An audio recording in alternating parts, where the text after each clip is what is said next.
ইব্রাহিম আলাইহিস সালাতু ওয়াস সালাম যখন তার সন্তান এবং বিবিকে ওখানে রেখে আসলেন, তখন দুইজনার চোখাচোখির পরে একসময় দেখলেন তার সন্তানকে আর দেখতেছেন না, জনবলহীন মানুষ নাই, কেউ নাই, তার বিবিকে দেখতেছেন না।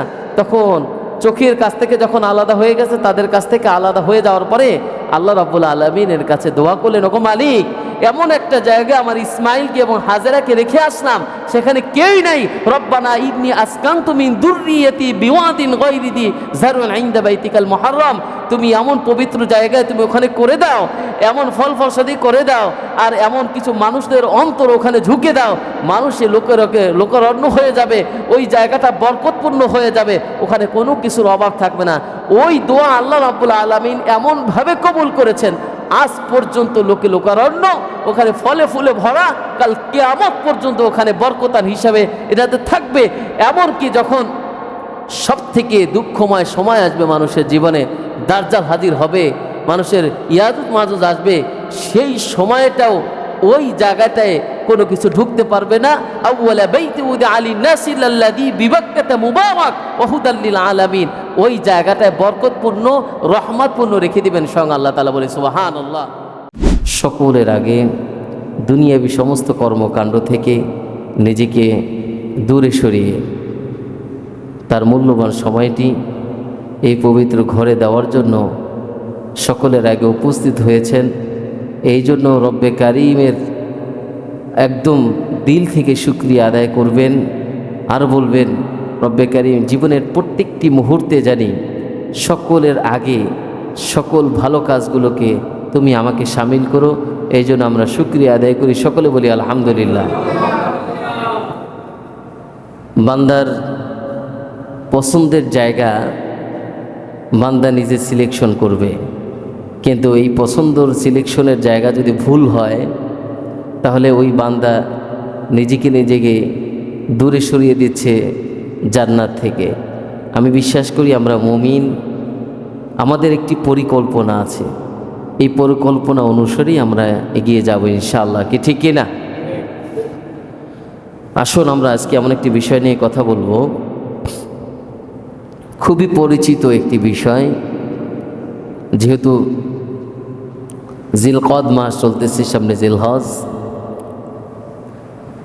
আমরা মক্কায় অথবা মদিনা শরীফে যেতে চাই না এমন কেউ তো নাই, আছেন? সকলে যেতে চাই।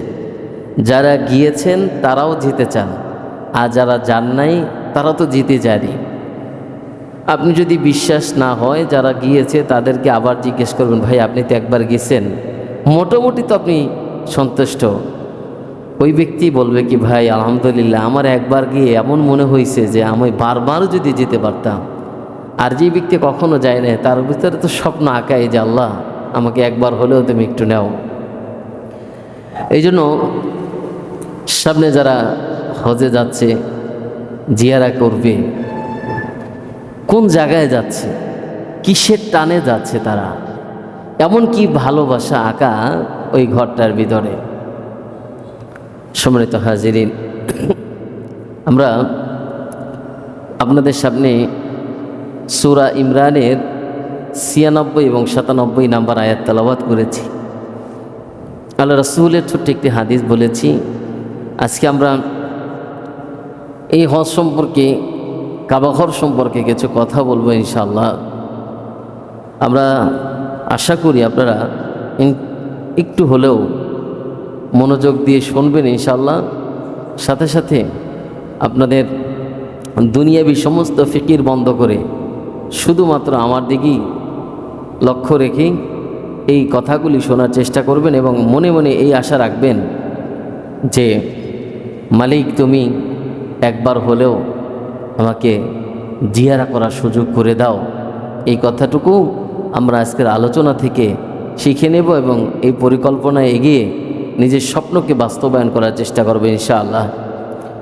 আসুন, আল্লাহ রাব্বুল আলামিন পবিত্র কোরআনের ৩ নম্বর সূরা ইমরানের ৯৬ নম্বর আয়াত, এখানে আল্লাহ রাব্বুল আলামিন বললেন, ইন্না আউওয়ালা বাইতিন উদিআ লিন-নাস লাল্লাযী বিবাক্কাতা মুবারাক।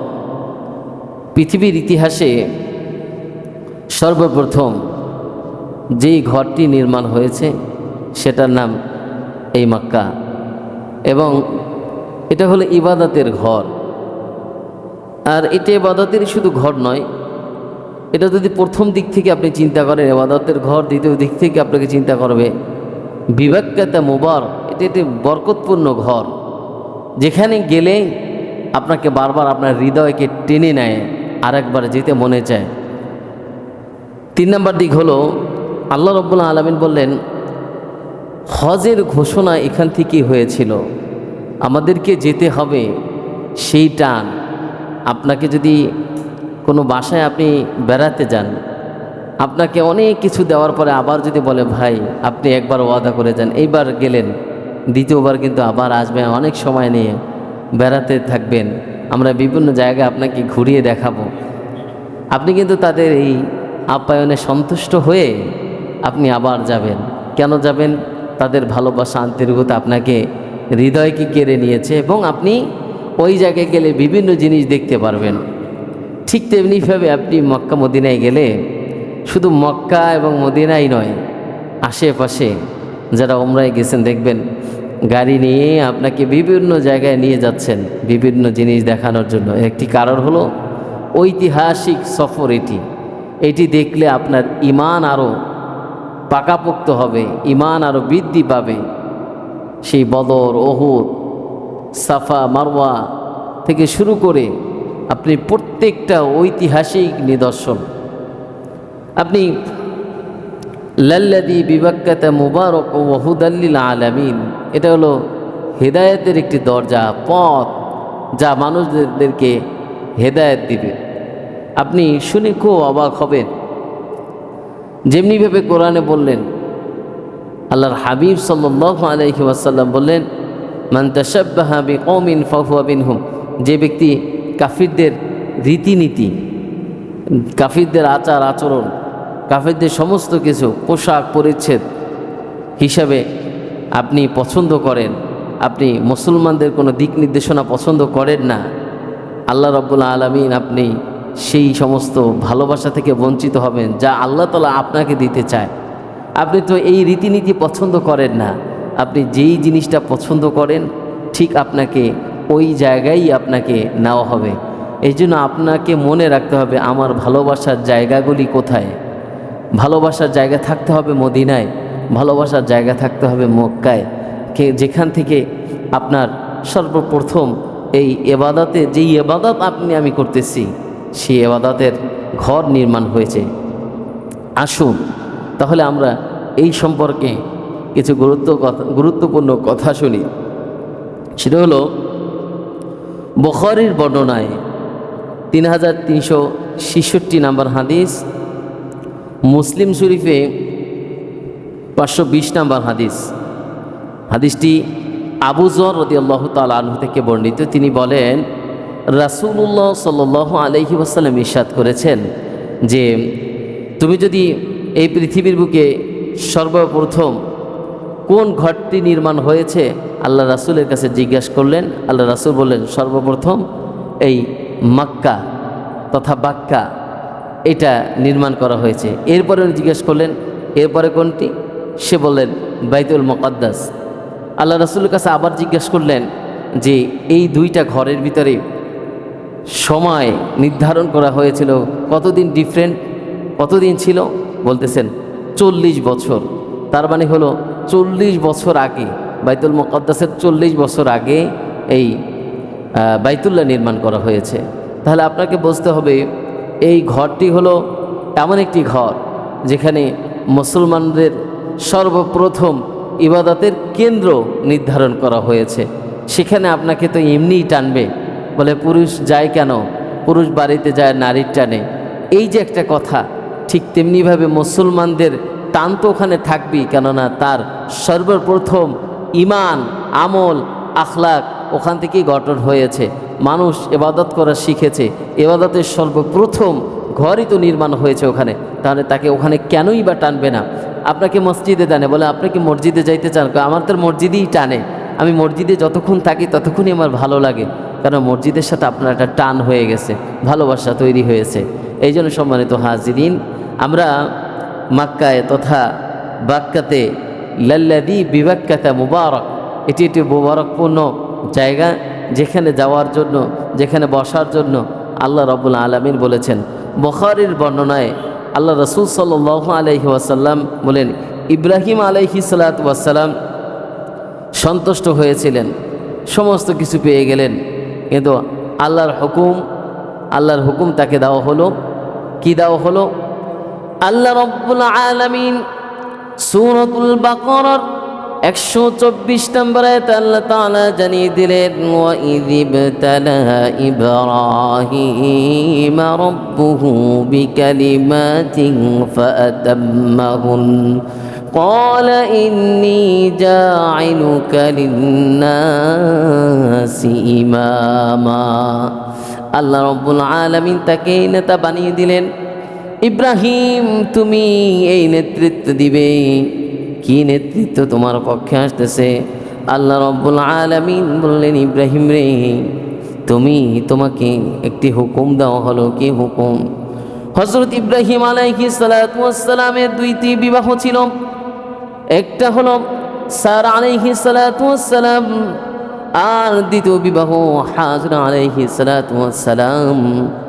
সর্বপ্রথম যখন সারা আলাইহিস সালাতু ওয়াস সালামের সন্তান হচ্ছিল না, হাজরা আলাইহিস সালাতু ওয়াস সালামকে বিবাহ করলেন। এই হাজরার ঘর থেকে ইসমাঈল হলেন।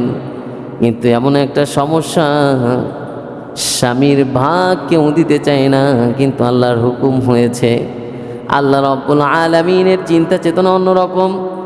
ইব্রাহিম আলাইহিস সালাতু ওয়াস সালাম, তাকে হুকুম করা হলো, ইব্রাহিম, হাজরাকে তুমি নিয়ে চলো, দুই জায়গায় আলাদা করে দাও। যে যখন আল্লাহ রাব্বুল আলামিনের হুকুম হলো, ইসমাঈল আলাইহিস সালাতু ওয়াস সালাম হাজরা আলাইহিস সালাতু ওয়াস সালামকে নিয়ে আলাদা হয়ে গেলেন। আলাদা হয়ে এমন একটা জায়গায় আসলেন, মানুষ নাই, জন্যে পানি নেই, কিছু নেই। সেই জায়গায় আল্লাহ রাব্বুল আলামিন তাকে আনলেন। এমন একটা জায়গায় এসে তাকে বলতে বলা হলো, আপনি এখন এখানে বসেন, আর সামনে যাওয়া যাবে না। নির্ধারণ করে দিলেন, সীমানা নির্ধারণ করলেন। আল্লাহ রাব্বুল আলামিন বললেন, বান্দারে,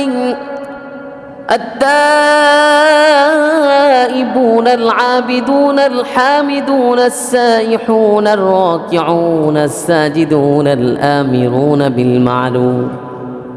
এখানে 9টা বৈশিষ্ট্যর কথা বলা হয়েছে। আল্লাহ রাব্বুল আলামিন সর্বপ্রথম আনলেন আত-তাইবুন, তওবাকারীদেরকে পছন্দ করি।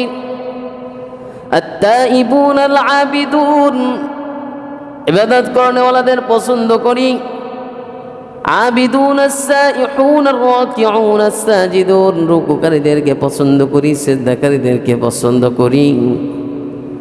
আল্লাহ রাব্বুল আলামিন যাদের পছন্দের কথা বলেছেন, আপনার সাথে একটু মিলিয়ে নেবেন, এই পছন্দের জায়গায় আপনি আছেন কিনা।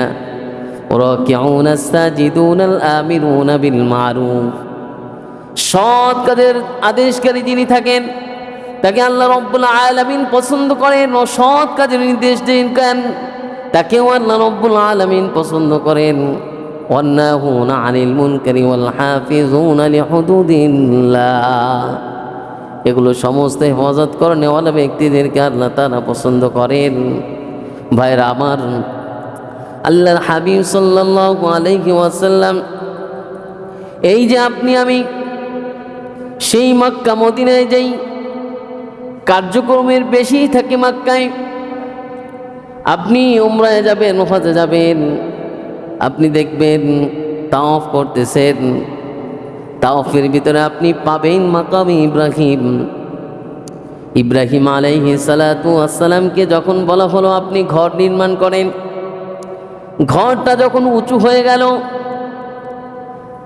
যারা দুনিয়ায় কাজ করে দেখবেন একের পর এক উঁচু করতে করতে বাঁশের খুঁটিগুলি লাগে। ইব্রাহিম আলাইহিস সালাতু ওয়াস সালাম বললেন, ওগো মালিক, ঘরটা উঁচু হয়ে গেছে, এখন আমি কিভাবে উঠব? এটা তো এখন উঁচু হয়ে গেছে। আল্লাহ রাব্বুল আলামিন বলেন, ওগো ইব্রাহিম, এই ঘরটা কার? আপনি নির্ধারণ করেছেন, আপনি এটাকে বানাতে বলেছেন। ইব্রাহিমকে বলে, ইব্রাহিম রে, যেহেতু আমি বানাতে বলেছি, উঁচু করার দায়িত্ব আমার। দুনিয়ার কিছু লাগবে না, জান্নাত থেকে এমন একটা পাথর আমি দিলাম, যে পাথরটা অটোমেটিক লিফটের ব্যবস্থা হয়ে যাবে। বলে সুবহানাল্লাহ। পাথরের সেই দাগটা আজও দেখবেন ইব্রাহিম আলাইহিস সালাতু ওয়াস সালামের পায়ের দাগ আছে। আল্লাহ রাব্বুল আলামিনের হুকুমে যখন সেটা ওঠা লাগতো, অটোমেটিক উপরে উঠে যেত, আবার নিচে নামা লাগতেন, অটোমেটিক নিচে নামা লাগতেন। আল্লাহ রাব্বুল আলামিন নিদর্শন স্বরূপ সেই মাকাম ইব্রাহিম, সেই পায়ের ছাপ সহকারে পাথরটি এখনো আছে। যারা গেছেন তারা দেখেছেন এত সুন্দর একটি মাকাম ইব্রাহিম আল্লাহ রাব্বুল আলামিন নিদর্শন স্বরূপ রেখে দিলেন। ইন্না আউওয়ালা বাইতিন উদিআ লিন-নাসি লাল্লাযী বিবাক্কাতা মুবারাক ফীহি আয়াতুল লিল আলামিন। বান্দারে, আমি বান্দাদের জন্য এত কিছু নিদর্শন স্বরূপ বানাইলাম, বান্দা একবারও চিন্তা করে না। বান্দা কি নিরাশ হয়ে যাচ্ছে? কেন নিরাশ হবে না? আল্লাহ রাব্বুল আলামিন ওই নিরাশদেরকে বললেন, শোনো শোনো, আজআলতুম সিকায়াতাল হাজ্জি ওয়া ইমারাতাল মাসজিদিল হারাম কামান আমানা বিল্লাহি ওয়াল ইয়াউমিল আখির। ইবনে আব্বাস রাদিয়াল্লাহু তাআলা আনহু থেকে বর্ণিত, তিনি বলেন, কাফের মুশরিকরা যখন বাইতুল্লাহর খিদমত করতেন, হাজী সাহেবদের পানি পান করাতেন, তারা এটাকে বরকত মনে করত।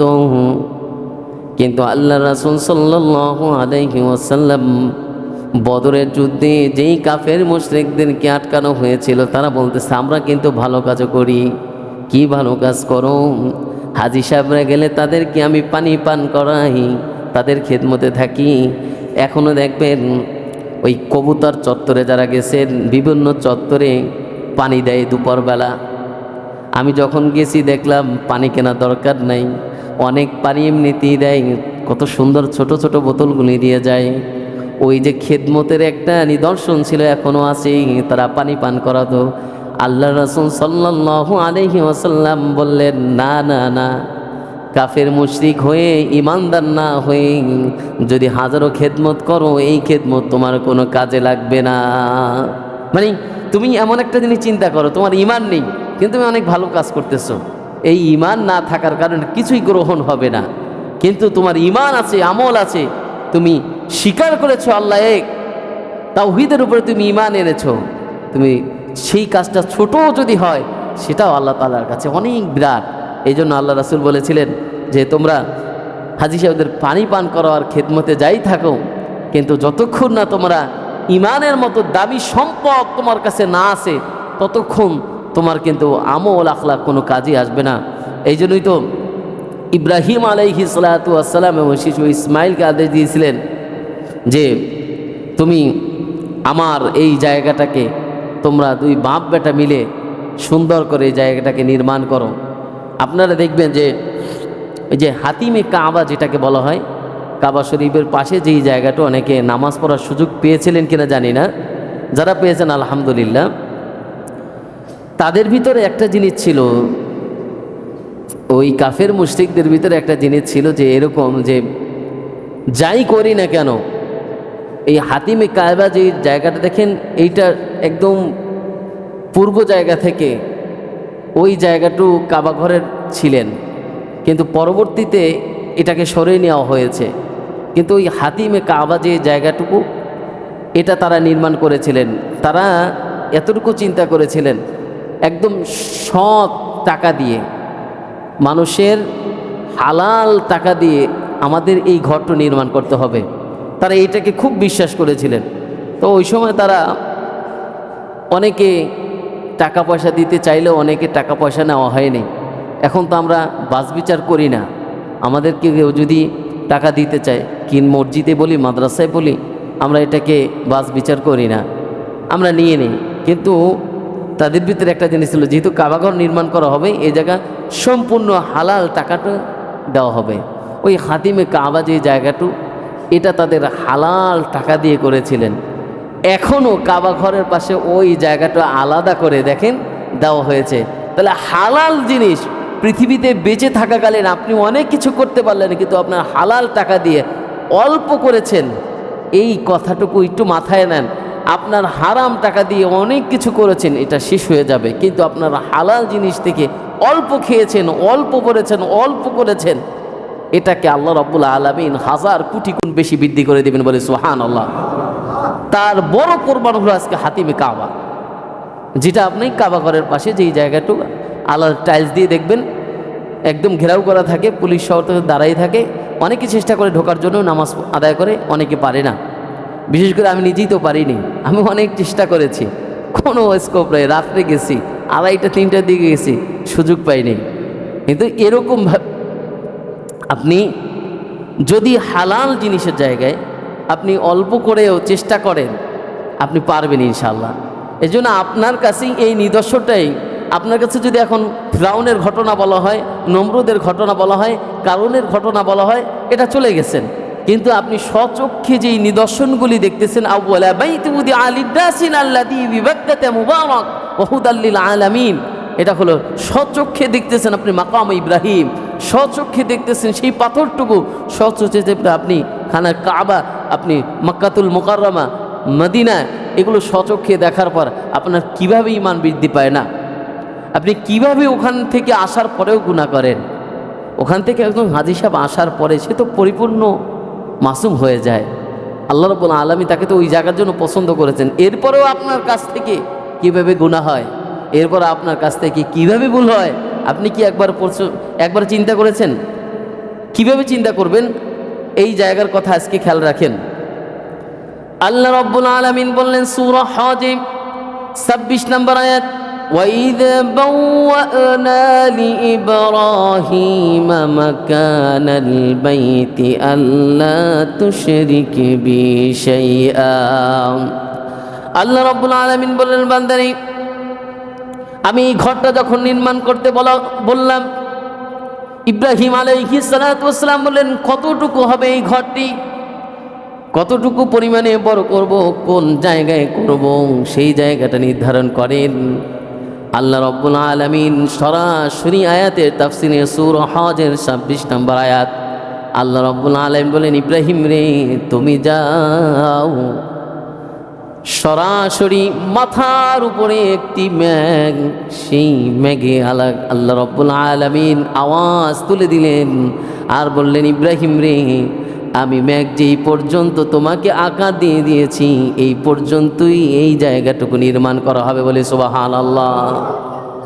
আল্লাহ রাব্বুল আলামিন মেঘকে সীমানা নির্ধারণ করে দিয়েছেন, এই জায়গায় হবে, এই সময়টুকু হবে, এই এতটুকু তুমি নির্মাণ করবে।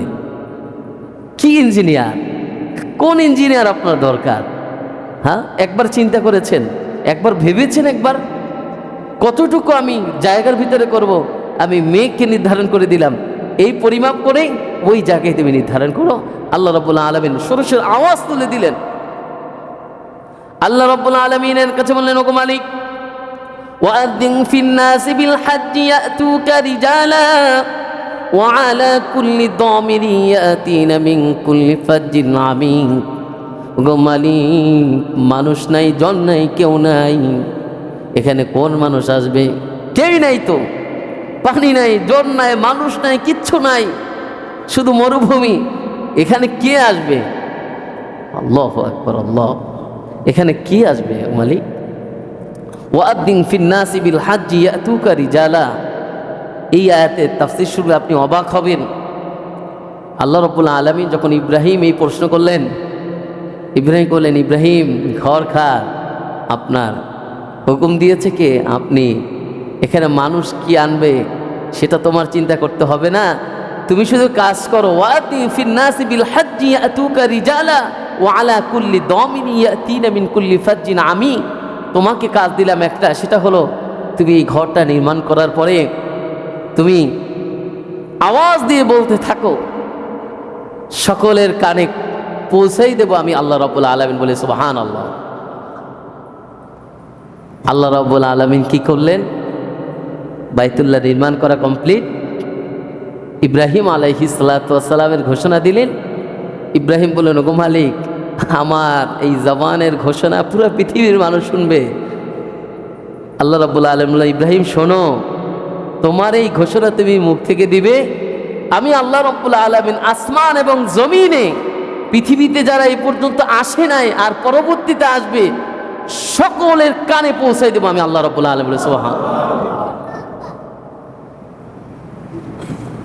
সব থেকে গোপন কথা এই জায়গা পৃথিবীর মানুষ জানুক, যখন আল্লাহ রাব্বুল আলামিন সমস্ত মানুষের কর্ণকুহরে এটা পৌঁছে দিয়েছেন, যাদেরকে আল্লাহ রাব্বুল আলামিন কবুল করেছেন তারাই ওই সময় লাব্বাইক আল্লাহুম্মা লাব্বাইক, লাব্বাইক লা শারীকা লাক লাব্বাইক, ইন্নাল হামদা ওয়ান নি'মাতা লাকা ওয়াল মুলক লা শারীকা লাক, এই কথাটি তারাই বলেছিলেন।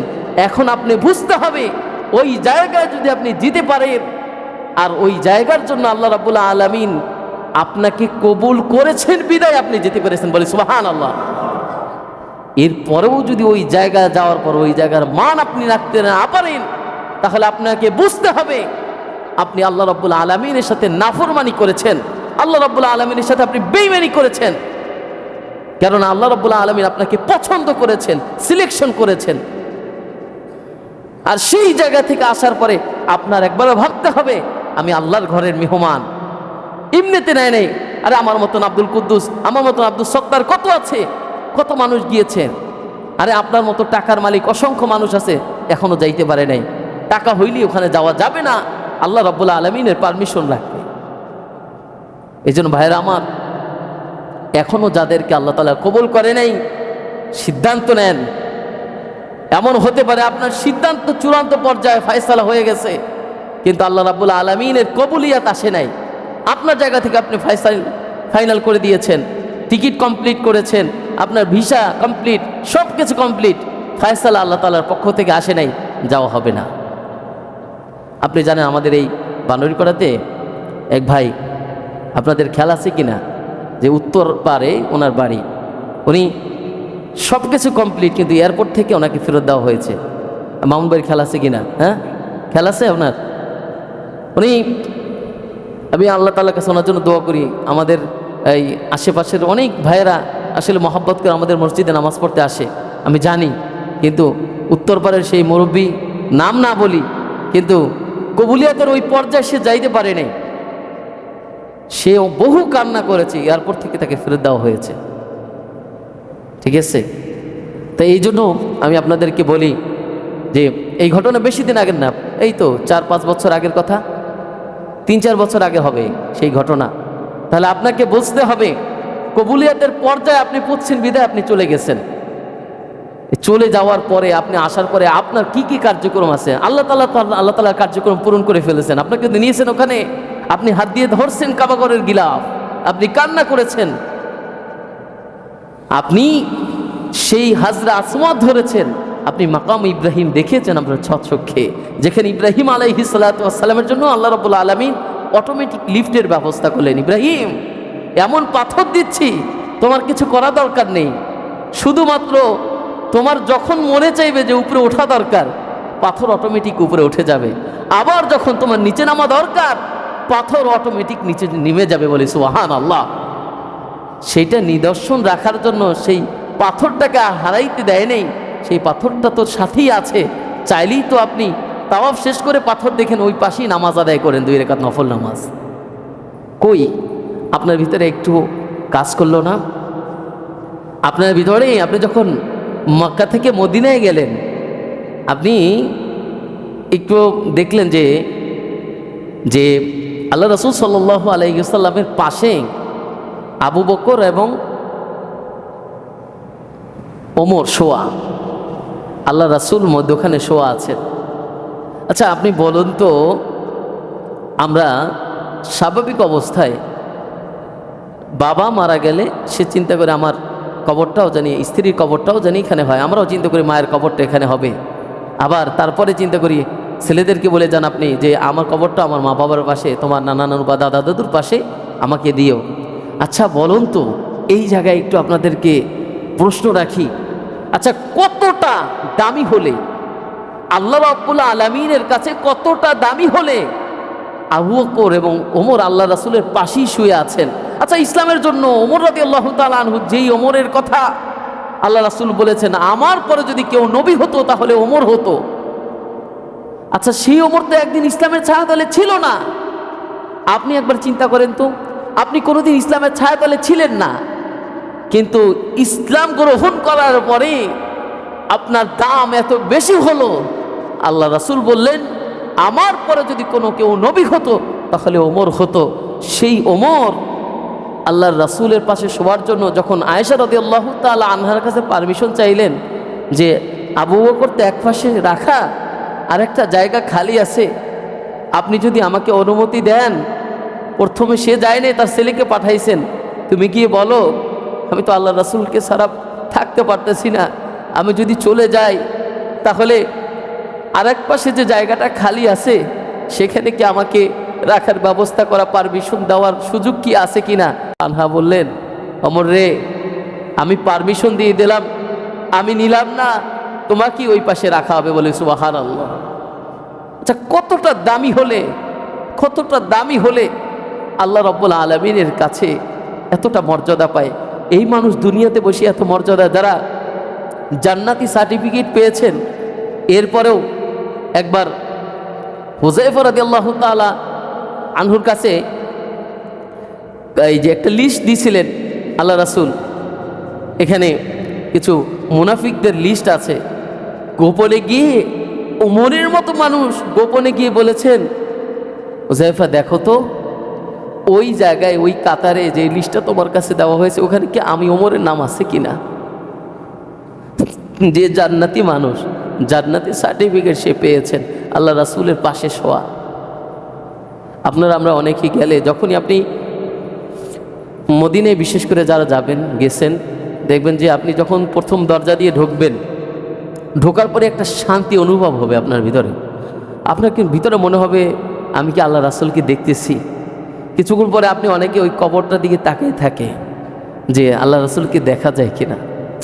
এই যে একটা অনুভূতি, আচ্ছা আপনি আমি উম্মত হিসাবে আল্লাহ রাসূলের জীবনী পড়েছি, আপনি বলেন তো আল্লাহ রাসূল সাল্লাল্লাহু আলাইহি ওয়াসাল্লাম আপনার মতো আমার মতো তার স্ত্রী ছিল, সন্তান ছিল, সে খেতেন পড়তেন চলতেন, আচ্ছা সে এত দাবি হইলেন, আল্লাহর বন্ধু হলেন, সেই পারমিশন আল্লাহ রাব্বুল আলামিন তাকে দিলেন, সেই ক্ষমতা আল্লাহ রাব্বুল আলামিন তাকে দিলেন। তার উম্মত হিসাবে আপনি আমি যে হয়েছি, এই পারমিশন বা এই অনুমতি বা এই দোয়া কি আপনি আমি করেছিলাম একদিনও যে আল্লাহ রাসূলের উম্মত হিসাবে তুমি পৃথিবীতে পাঠাইও? এ কথা এখানে কেউ বলতে পারছেন? বলছেন কোনো দিন? কেউই বলি নাই। আচ্ছা অটোমেটিক কোনো পাওয়া জিনিস আপনাদের কাছে দাম থাকে না কেন জানেন? আপনি অটোমেটিক পেয়েছেন, বাবা সূত্রে পেয়েছেন। আপনি যদি একবার চিন্তা করেন যে অমুসলিম ভাই মাঝে মধ্যে আপনাদের কাছে আসে না একটু সদকার জন্য, ভাই একটু দান করেন, আপনাদের জাকাতের অংশগুলি পারলে আমাকে একটু দেন, আপনি এদের একটু বিস্তারিত কোনো এক সময় জানবেন। সবাই তো আসলে ধোঁকাবাজ না, যারা ইসলাম গ্রহণ করেছে তারা জানবেন তাদেরকে কতটা ধিক্কার জানায় তাদের পরিবার পরিজন, তাদের আত্মীয় স্বজন এই ইসলাম ধর্ম গ্রহণ করার কারণে। আচ্ছা আপনি আমি তো কারো ধিক্কারে শিকার হই না, আমি এমনিই মুসলমান, দাদা বাবা সকলে মুসলমান ছিলেন, আলহামদুলিল্লাহ আমিও মুসলমান, আমিও কোরআন পড়ি, এই কোরআনের সাথে আছি। এত কিছু পাওয়ার পরেও এগুলো অটোমেটিক পাওয়ার কারণে কি আপনার কাছ থেকে দাম কমে গেছে আমি জানি না, তবে এতটুকু জানি আল্লাহর নবীর উম্মত হিসাবে আপনাকে পৃথিবীতে পাঠাইছেন, এটাই হলো জান্নাতে যাওয়ার অন্যতম একটা মাধ্যম। বলি সুবহানাল্লাহ। আপনি যে জান্নাতে যেতে পারবেন এটার বিষয় আছে না যে ভাই তুমি পরীক্ষা পাশ করেছো, পাশ করেছি কিনা এত জানি না, কিন্তু স্যাররা বলেছে আলহামদুলিল্লাহ তোমার হাতের লেখা তো সুন্দর, তুমি তো আমার তো মনে হয় যে তুমি স্টান করবে, আমার তো মনে হয় তুমি গোল্ডেন এ প্লাস পাবে। রেজাল্ট এখন পর্যন্ত দেয় নাই, কিন্তু এক্সামিনার অনেকেই বলেছেন এই কথা, আপনার বোঝার আর বাকি নাই যে আপনার রেজাল্ট ভালো হবে। এর কারণ হলো আপনাকে কিছু কুলু দেওয়া হয়েছে যে তুমি হতে পারো, তুমি এ প্লাস পেতে পারো। এটা আপনার ভিতর আরও আত্মবিশ্বাস বাড়িয়ে দিয়েছে। আপনি আমি যে জান্নাতি মানুষ এটার আত্মবিশ্বাস বাড়িয়ে দিয়েছে আপনি আমি সর্বপ্রথম আল্লাহ রাসূলের উম্মত। বলি সুবহানাল্লাহ। এই জায়গায় তো আপনার ঈমান আরও বেশি বৃদ্ধি পাওয়া দরকার। মানে পৃথিবীর কেউ কোনো কথা বলতে পারবে না, কোনো নবী তখন কথা বলতে পারবে না। আমার রাসূল উঠে ইয়া উম্মতি বলবে, সুবহানাল্লাহ। তাহলে আপনি কেন এত দূরে, এখনও কেন এত দূরে? আপনি সেই হজের মৌসুম আসতেছে, যখন আপনি আমলের মাসগুলি আসে, কাবাঘর দেখেন, তওয়াফ করতে যান, আপনি যা চাইছেন তাই পাইছেন। আল্লাহ রাব্বুল আলামিনের কাছে এমন কিছু নেই আপনি বলার সাথে সাথে হয়তো কবুল হয় না, আবার হয়তো পরেও হতে পারে, কিন্তু আপনি তো পেয়েছেন। ঈমান নামক দামি সম্পদ আপনি পেয়েছেন। কি পান নাই? ঈমান নামক দামি সম্পদ যে ব্যক্তি পাইছেন, আর নবীর উম্মত হিসাবে যে নিজেকে সুপারিশ করার জন্য যোগ্যতা লাভ করেছেন, তার মতো দামি মানুষ আর কি থাকতে পারে? দামি আর কে হতে পারে? এই জন্য সম্মানিত হাজিরিন, আপনাকে বুঝতে হবে আল্লাহ রাসূল সাল্লাল্লাহু আলাইহি ওয়াসাল্লাম আপনাকে আমাকে দামি বানাইছেন। রব্বানা ইন্নী আসকানতু মিন যুররিয়্যাতি বিওয়াদিন গায়রি যি যারআইন ইনদা বাইতিকাল মুহাররম রব্বানা লিয়ুকিমুস সালাহ ফাজআল আফইদাতাম মিনান নাস তাহউই ইলাইহিম ওয়ারযুকহুম মিনাত তামারাতি লাআল্লাহুম ইয়াশকুরুন। আল্লাহ রাব্বুল আলামিনের কাছে এই দোয়াটুকু করেছিলেন ইব্রাহিম আলাইহিস সালাতু ওয়াস সালাম, যখন তার সন্তান এবং বিবিকে ওখানে রেখে আসলেন। তখন দুইজনার চোখাচোখির পরে একসময় দেখলেন তার সন্তানকে আর দেখতেছেন না, জনবলহীন মানুষ নাই, কেউ নাই, তার বিবিকে দেখতেছেন না। তখন চোখের কাছ থেকে যখন আলাদা হয়ে গেছে, তাদের কাছ থেকে আলাদা হয়ে যাওয়ার পরে আল্লাহ রাব্বুল আলামিনের কাছে দোয়া করলেন, ওগো মালিক, এমন একটা জায়গায় আমার ইসমাইলকে এবং হাজেরাকে রেখে আসলাম, সেখানে কেউই নাই। রব্বানা ইন্নী আসকানতু মিন যুররিয়্যাতি বিওয়াদিন গায়রি যি যারউন ইনদা বাইতিকাল মুহাররম, তুমি এমন পবিত্র জায়গায় তুমি ওখানে করে দাও, এমন ফল ফলসাদি করে দাও, আর এমন কিছু মানুষদের অন্তর ওখানে ঝুঁকে দাও, মানুষের লোকারণ্য হয়ে যাবে, ওই জায়গাটা বরকতপূর্ণ হয়ে যাবে, ওখানে কোনো কিছুর অভাব থাকবে না। ওই দোয়া আল্লাহ রাব্বুল আলামিন এমনভাবে কবুল করেছেন, আজ পর্যন্ত লোকারণ্য ওখানে ফলে ফুলে ভরা, কাল কিয়ামত পর্যন্ত ওখানে বরকতান হিসাবে এটাতে থাকবে। এমনকি যখন সব থেকে দুঃখময় সময় আসবে মানুষের জীবনে, দাজ্জাল হাজির হবে, মানুষের ইয়াজুজ মাজুজ আসবে, সেই সময়টাও ওই জায়গাটায় কোনো কিছু ঢুকতে পারবে না। আউয়ালা বাইতি উদি আলী নাসিল্লাযী বিবাক্কাতা মুবারাক ওয়া হুদাল লিল আলামিন, ওই জায়গাটায় বরকতপূর্ণ রহমতপূর্ণ রেখে দিবেন স্বয়ং আল্লাহ তাআলা। বলে সুবহানাল্লাহ। শুধুমাত্র রব্বানা ইন্নী আসকানতু মিন যুররিয়্যাতি বিওয়াদিন গায়রি যি যারআইন ইনদা বাইতিকাল মুহাররম, এই দোয়াটুকু ইব্রাহিম আলাইহিস সালাতু ওয়াস সালাম সূরা ইব্রাহিমের 37 নম্বর আয়াত, এখানে আল্লাহ রাব্বুল আলামিন জানিয়ে দিলেন। সম্মানিত হাজিরিন, আপনার আমার দোয়া, আপনার আমার ত্যাগ আমাকে আপনাকে অনেক দূরে নিয়ে যাবে। যার জীবনের যত ত্যাগ বেশি, তার জীবনের সফলতা বেশি, সেটা দুনিয়ায় হোক আখিরাতে হোক। দুনিয়াতে যে যত বেশি ত্যাগ করেছেন, সে সফল বেশি হয়েছেন। এখানে যারা বড় বড় ব্যবসায়ী আছেন, তাদেরকে জীবনের পিছনে একটু ব্যাকগ্রাউন্ড টান দেন, তারা কতটা ত্যাগ করেছেন। যে যতটুকু ত্যাগ করেছে, তার জীবনে সফলতা বেশি এসেছে। আল্লাহ রাব্বুল আলামিন আমাদেরকেও ত্যাগী মুসলমান হিসাবে দুনিয়া এবং আখিরাতে কল্যাণ দান করুক। এবং এখানে যারা উপস্থিত আছি, আল্লাহ রাব্বুল আলামিন সকলকে, যদি যেও থাকি, আবার আল্লাহ তাআলা মক্কা মদিনায় জিয়ারা নসিব করুক। সকলে বলি আমিন।